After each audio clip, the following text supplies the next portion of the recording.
Selamat pagi, selamat siang, selamat malam buat para mahasiswa dan para netizen. Di sini saya akan menjelaskan tentang array, prosedur, dan fungsi. Ini adalah mata kuliah struktur data pada pertemuan kedua. Sebetulnya array, prosedur, dan fungsi seharusnya sudah dibahas pada mata kuliah sebelumnya, yaitu algoritma dan struktur data. Tapi di sini kita akan mereview ulang tentang beberapa hal, ya, agar kalian akan lebih terbiasa. Nah, capaian pembelajaran yang akan didapatkan pada mata kuliah ini adalah mahasiswa dapat memahami dan mengimplementasi konsep array, prosedur, dan fungsi. Kemampuan akhir yang diharapkan, mahasiswa dapat mengidentifikasi dan menerapkan konsep array, prosedur, dan fungsi. Outline-nya di sini nanti akan dibahas array, prosedur, dan fungsi. Nah, kita masuk ke array ya, array dan jenisnya. Array adalah sekumpulan variabel yang memiliki tipe data yang sama dinyatakan dengan nama yang sama. Array punya konsep penting dalam pemrograman karena array memungkinkan untuk menyimpan data maupun referensi objek dalam jumlah banyak dan terindeks. Jadi array itu adalah variabel ya. Array itu sebetulnya sama dengan variabel, tapi variabelnya itu bisa berisi banyak data dengan tipe yang sama dan dapat diindeks dapat diambil melalui indeks ya. Dapat diakses melalui indeks. Ada berbagai jenis array di sini. Array yang pertama adalah array 1 dimensi dan array 2 dimensi. Mungkin juga ada array yang lain yang multidimensi. Yang pasti di sini yang akan banyak digunakan adalah array 1 dimensi, yaitu di mana dia memiliki jumlah elemen, sedangkan 2 dimensi dia punya elemen baris dan elemen kolom. Nah, di sini fungsi dasar dalam array. Ini dikatakan dalam kurung list ya. Nah, kalau di Python memang istilahnya array itu adalah list. Di sini ada beberapa fungsi yang lumayan banyak digunakan dalam array. Misalnya adalah fungsi filter, map, dan reduce. Ketiga fungsi ini sering menggunakan fungsi lambda atau fungsi anonim. Ya, gunanya untuk membantu kerja dari ketiga fungsi ini.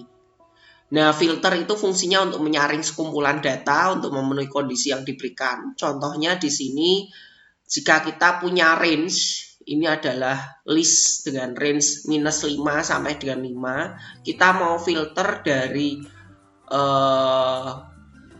filter yang lebih kecil dari 0. Nanti akan muncul outputnya -5, -4, -3, -2, -1.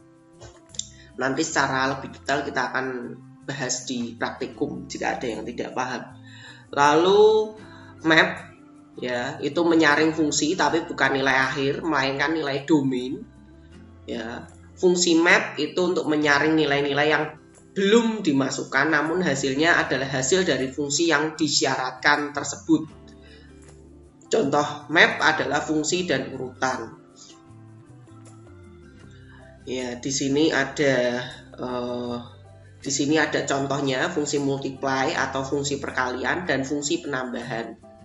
Ya, multiply itu perkalian x kali x, di sini penambahan x tambah x. Di sini ada function multiply dan add. Jika dalam range 5 berarti 1 sampai 5. Ya, range 1 sampai 5 di sini ada ya, ini menggunakan lambda lagi ya. Nanti dia akan muncul ini bukan range 5 itu bukan 1 sampai 5 tapi memang jumlahnya 5 karena indeks array itu mulai dari 0 ya, berarti dia dari 0 sampai dengan 4. Ini 0 kali 0 dan 0 tambah 0. 1 kali 1, 1 tambah 1, 2 kali 2, 2 tambah 2, 3 kali 3, dan seterusnya ya sampai dengan 4 kali 4 dan 4 tambah 4. Lalu di sini juga ada fungsi reduce. Ini kembalikan pada nilai tertentu yang dikonstruksi oleh pemanggilan fungsi di dua objek pertama urutan, kemudian nilai masuk ke hasil dan ke nilai selanjutnya. Ya, di sini ada contohnya ya, nanti akan dibahas lebih lanjut pada praktikum nanti. Oke, yang berikutnya adalah fungsi sebagai prosedur. Di sini dikatakan adalah prosedur, tapi kalau pendapat saya pribadi dan setelah membaca beberapa buku, memang sebetulnya dikatakan prosedur itu karena yang kita bahas di sini adalah beberapa hal yang kita bahas di sini adalah paradigma prosedural. Jadi prosedur itu biasanya ada di bahasa pemrograman yang lebih prosedural banget, contohnya Pascal. Sedangkan fungsi yang pakai prosedur itu, fungsi yang sebagai prosedur itu sebetulnya dia fungsi ya, tapi fungsi tersebut tidak mengembalikan nilai. Nah, sebetulnya lebih tepat kalau di bahasa pemrograman lain dikatakan fungsi itu ada dua macam, fungsi yang mengembalikan ya, fungsi dengan return value, dan fungsi yang void atau fungsi yang tidak mengembalikan nilai. Nah, prosedur ini yang dikatakan sebagai fungsi yang tidak mengembalikan nilai. Lalu perbedaannya tadi tidak ada return ya, jadi tidak mengembalikan nilai. Lalu sebuah prosedur sama halnya dengan fungsi ya, jadi sama kan, dikatakan sama, ditulis dan dipanggil, kemudian menyebutkan namanya, sama, prosesnya sama semua ya. Prosedur berisi sederet perintah algoritmik yang memiliki tujuan spesifik yang akan menghasilkan efek neto yang terdefinisi. Perhatikan bahwa pemanggilan prosedur tidak perlu diassign ke variabel ya. Ini sedikit berbeda dengan fungsi. Kalau fungsi karena menghasilkan return, nah ini memang diassign ke variabel. Karakteristik prosedur pasti punya nama ya, ada parameter, bisa satu, bisa lebih dari satu, lalu punya docstring atau spesifikasi. Ini opsional tapi sangat direkomendasikan, maksudnya ini bisa ditulis dengan komentar dan memiliki badan prosedur. Lalu notasi algoritma untuk prosedur, di sini kita bisa tulis prosedur, nama prosedur, parameternya ya. Ini tanda seperti ini adalah tanda yang opsional.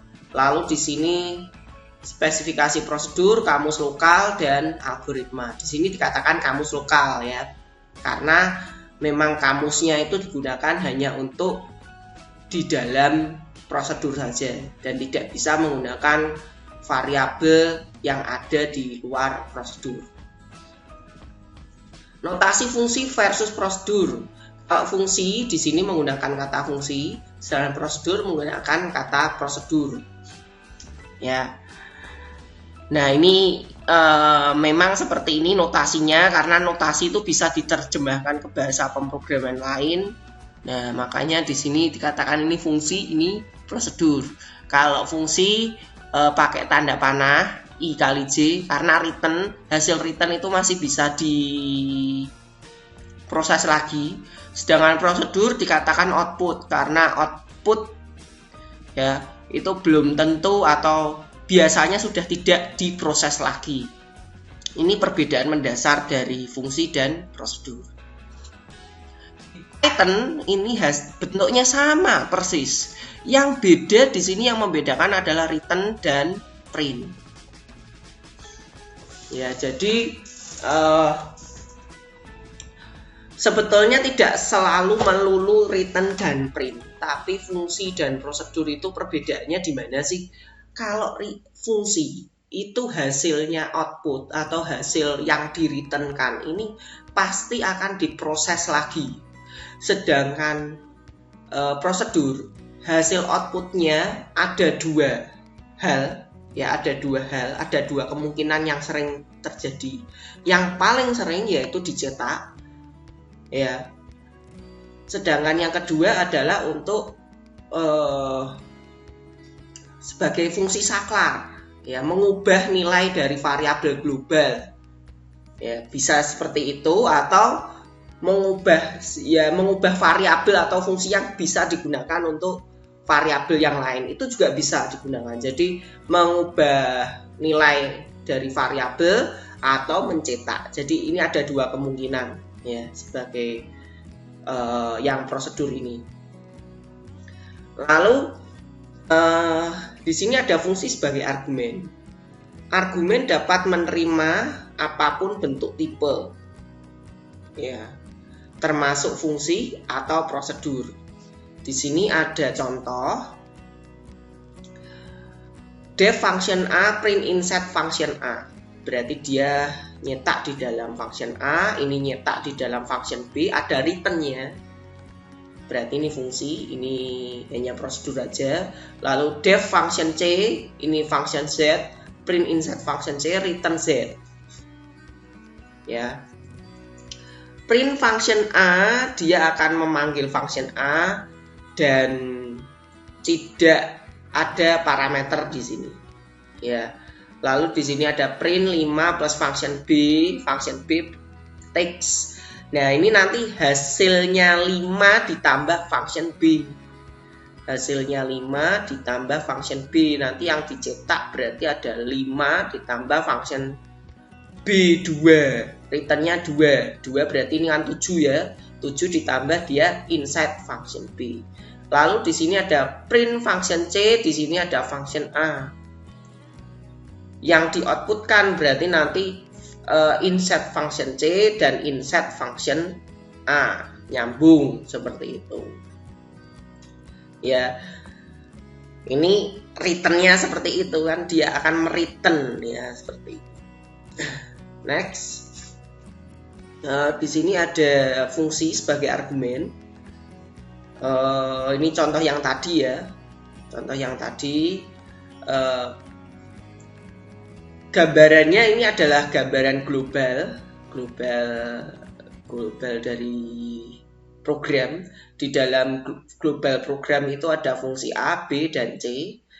Ketika function C, ya, function C manggil function A, ya, dia manggil function A, parameternya function A. Function A akan dipanggil, ya. Function C pertamanya kan ini ya, function C. Function C dipanggil, Z-nya itu function A. Lalu di sini print insert function C, return Z. Ya, return Z. Nah, dia akan memanggil function A dulu, tapi function A tidak ada return atau none, maka dia akan kembali. Nah, lalu yang berikutnya di sini yang contoh yang function B ini ya. Contoh yang function B ini tadi benar kan, mengembalikan 7 karena di sini function B akan memanggil diisi nilai 2 dikembalikan ditambah 5, maka akan dicetak 7. Begitu pula dengan yang ini, ya, function C, ya, dia akan menghasilkan return function C. Yang dihasilkan nanti akan function insert function C dan insert function A. Lebih dalam lagi di sini ada fungsi atau prosedur yang dapat mengakses variabel yang didefinisikan dari luar. Ini akan memunculkan istilah kamus global, ya, atau variabel global. Jadi variabel ada global, ada lokal. Di dalam fungsi tidak dapat memodifikasi satu variabel yang didefinisikan dari luar kecuali menggunakan variabel global. tetapi juga masih menimbulkan masalah. Ya, di sini ada contoh def f y, def g y, def h y. Di dalam fungsi f itu ada x, ya. Di luar fungsi f itu juga ada x. Namanya kok sama, Pak? Ya sama, tidak apa-apa, tidak error, ya. X ini boleh ditulis, tapi ini lokal. Ini lokal variabel, ini global variabel. X sama dengan 5, X dipanggil ya. X dipanggil, X diisikan ke F, berarti ini masuk ke 5, ya. 5 sama dengan X sama dengan 1, X sama dengan plus 1, print X. Outputnya apa? Outputnya ya ini output yang di sini apakah 5? Tidak. Output yang di sini adalah 2. Karena Y dan di sini tidak dipakai. Y di sini tidak dipakai. X di sini X global, X di sini X lokal. Begitu juga dengan yang ini. Ya, yang ini X di sini akan masuk ke Y. X akan masuk ke Y. Ya, jadi di sini tidak. X5 ini tidak akan dipakai. Begitu juga yang H. Ya, yang H. Ini fungsi saja, X plus 1 dikembalikan ya. HX ini di print X. Ya, ini X-nya ini akan beda. Ya, X-nya ini karena di sini tidak ada return, yang dicetak di sini ya X5. Ya. Ini beda. X ini global, X ini lokal. Nanti akan kita bahas lagi secara lebih lanjut di uji coba di praktikum. Nah, lebih dalam lagi di sini tadi ya sudah dijelaskan di sini print X ini global. Lalu yang berikutnya adalah konsep dekomposisi dan abstraksi dalam komputasi. Ya, sangat berguna jika digunakan bersama. Suatu kode dapat digunakan berkali-kali tapi hanya didebak sekali. Maksudnya apa sih? Ya, maksudnya ini membuat fungsi. Di sini yang dimaksud abstraksi ini juga masuk dalam konsep object oriented programming. Jadi sebelum kita melakukan atau membuat program, ya, sebelum kita membuat program memang sebaiknya ada abstraksi. Seperti kalian membuat notasi. Jadi kalian sebelum membuat program itu ada yang kalian gambarkan dulu. Kalian program itu kamusnya apa, variabelnya apa, fungsinya untuk apa, algoritmanya bagaimana. Dengan abstraksi yang baik, nanti program akan bisa didekomposisi dengan lebih baik. Dekomposisi apa sih? Dekomposisi itu dipecah-pecah. Jadi dipecah-pecah ke dalam fungsi. Nah, gunanya fungsi untuk apa sih? Ya memecah program. Dengan memecah program, nanti program itu bisa menjadi lebih singkat, program bisa dipanggil berkali-kali, dan program bisa lebih mudah di maintenance. Nah, di sini ada contoh struktur program secara utuh. Di sini versi prosedur, contohnya voltase. Di sini ada program voltase. Lalu voltase ini adalah program yang dapat membaca hambatan dan arus, fungsi menghitung voltase dan mencetak hasil perhitungan. Kamusnya ada R integer, hambatan dalam ohm, A ampere, arus ya dalam ampere, A integer arus dalam ampere, lalu V integer itu tegangan dalam volt. Prosedurnya hitung voltase ya. Ada prosedur hitung voltase di sini R, A integer, berarti parameternya ada R dan A. Prosedur ini akan memproses hambatan dan arus menjadi tegangan. Algoritmanya input R dan A, ya hasilnya hitung, lalu di sini kita memanggil prosedur hitung voltase RA. Ya nanti outputnya nanti menjadi sebuah volt.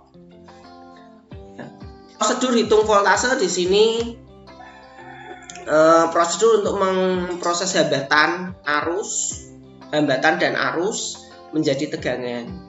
Tidak ada kamus lokal, algoritmanya adalah V sama dengan R kali A, outputnya V. Nah, di sini contoh voltase.py jika dijadikan Python kurang lebih seperti ini. RA, V, RA, inputnya RA, lalu di sini V, R kali A, print V.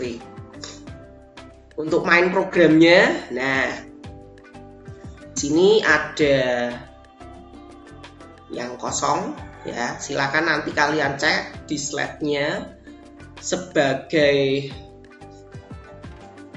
latihan, ya. Nanti silahkan coding yang tidak lengkap di sini bisa kalian gunakan untuk latihan, ya, untuk kalian bisa isi, ya, programnya, isi titik-titik yang ini ya, yang underscore ini ya. Lalu nanti kalian gunakan sebagai latihan di rumah. Yang berikutnya adalah struktur program secara auto versi fungsi. Ya, di sini ada program voltase sama, hanya di sini menggunakan ini contohnya sama ya, hanya di sini menggunakan fungsinya hitung voltase, outputnya integer. Nah, V-nya yang di sini dijadikan diassign ya dari hitung voltase. V diassign dari hitung voltase. Nah, ini bedanya hanya ini, return R kali A. Ini kalau diterjemahkan return R kali A seperti ini. Ya, ini yang versi fungsi. Ini sama, nanti kalian bisa coba di rumah. Perhatikan prosedur atau fungsi didefinisikan sebelum fungsi main. Jika fungsi atau prosedur dibuat pada file terpisah, gunakan import nama file. Setelah itu panggil fungsi atau prosedur dengan cara nama file, ya, titik nama fungsi atau nama prosedur. Ya, jadi ini kalau beda file. Nah, terus di sini ada variabel global. Ya, di sini bisa sebagai ada contohnya di sini. Misal terdapat prosedur nyalakan TV dengan parameter on off yang merupakan boolean. Jika dalam satu file, ya, jika dalam satu file yang ini ya, ini dalam satu file, G on off sama dengan false. Nyalakan TV, global G on off sama dengan true, return G on off. Def main di sini ada print status TV, nyalakan TV true, global G on off, print G on off. Ya, ini coba di sini bisa dilihat perbedaannya. Ada G on off true, di sini return G on off. Ada perbedaannya ya. Lalu di sini ada def main status TV, nyalakan print G on off. Ya, nanti silahkan kalian coba, nanti kalian pahami, nanti kita bahas. Nah, variabel global berbeda file. Nah, ide pisahkan global pada file yang berbeda, misal global.py. Bungkus variabel global dalam satu prosedur di dalam global.py. Import global pada library yang berisi fungsi-fungsi dan prosedur dan main program. Nah, di sini saya punya global.py, G on off sama dengan false. Import global, nyalakan TV ya, di sini ya, tv.py. Lalu di main program import global. Jadi di sini ada globalnya diimport ya. From TV import bintang. Ya, ada lagi diimport lagi. Def main nyalakan TV on off sama dengan global.on off. Nah, nanti silakan kalian bisa coba untuk beberapa source code yang ada di sini.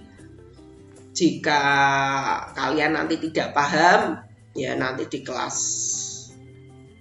kelas sinkronisasi, sinkron, atau di Google Meet kita akan bahas lebih dalam. Mungkin seperti itu. Terima kasih, semoga bermanfaat.